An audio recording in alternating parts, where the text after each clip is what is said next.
தன் காதலி கண்ணம்மாவுக்கு வேற ஒருத்தவங்க கூட கல்யாணம் ஆக போகுது. அதுக்கு காதலன் பாரதி வாழை மரம் கட்டுறதுக்கு வந்திருக்கான். காதலி கழுத்துல தான் தாலி கட்ட முடியலையேன்னு காதலி கழுத்துக்கு நேரா அந்த வாழை மரத்து கயிறை வச்சு 3 முடிச்சு போடுறான். ஒரு சின்ன ஆறுதல்.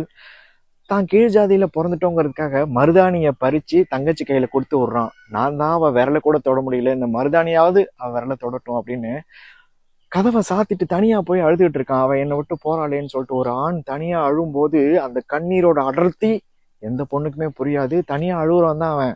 ஆனா கண்ணம்மா கையில சின்னதா தீக்காயம் பட்டுருச்சுன்னு அங்கவே அவன் தங்கச்சி முன்னாடியே அழுகுறான். தங்கச்சி முன்னாடி ஒரு அண்ணன் அழுதான்னா அந்த பொண்ணு மேல அவன் எவ்வளவு பாசம் வச்சிருப்பாங்கிறதுக்கு இது இன்னொரு சாட்சி. 15 வயசுக்கு வந்த பொண்ணு ஒரு குச்சி கட்டி 4 இதுக்குள்ள அப்படியே சின்னதா வச்சிருவாங்க. ஆனா ராத்திரி பூரா கண்ணு முழிச்சு குச்சி கட்ட வேண்டிய இடத்துல குடிசையே பெருசா கட்டுறான். ஜமீன்தார் அந்த பொண்ணோட அப்பா வந்து கேட்கிறாரு, ஏன் அப்படி பண்ணேன்னு. இல்ல ஏன் சனமா இருந்தா அப்படியே கட்டாந்தரையில கூட படுத்துக்கும், கட்டில்ல படுத்த கட்டாந்தரையில படுக்க கூடாதுன்னு குடிசை கட்டினேன்னு சொல்றான்.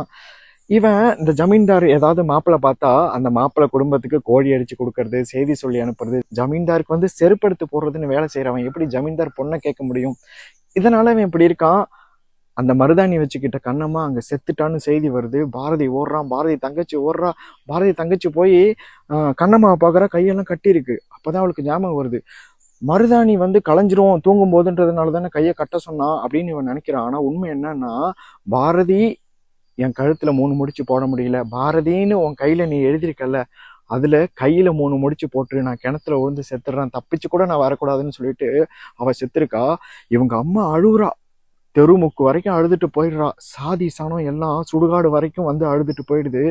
சாதி பார்த்த அவங்க அப்பாவும் கொல்லி வச்சுட்டு போயிடுறாரு. ஆனா சாதின்னா என்னன்னு தெரியாத அந்த காதலன் மட்டும் அங்க நிக்கிறான். அவனால போக முடியல. 15 வயசுக்கு வந்தப்ப கட்டில படுத்தவ கட்டாந்தரைகளை எப்படி படுப்பான்னு நினைச்சவன் தானே இவன். இப்ப சுடுகாட்டுல தனியா நிரந்தரமா படுக்க போறாளே, எப்படி படுத்திருப்பான்னு நினைச்சானோ என்னமோ. அந்த சின்ன தீக்காயத்தையே தாங்க மாட்டாலே, உடம்பு பூரா இப்ப எரிஞ்சிட்டு இருக்கேன்னு நினைச்ச அவன் இப்ப ஓடி போய் அந்த நெருப்பு மேல படுக்கிறான்.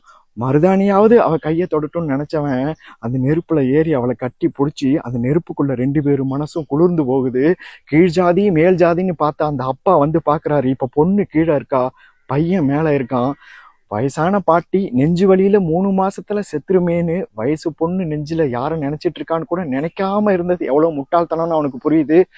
சாதிதான் கௌரவம்னு மீசைய முறுக்குன அவன் சாதி மயிரே இல்லைன்னு மீச மயிரை நறுக்கிக்கிறான்.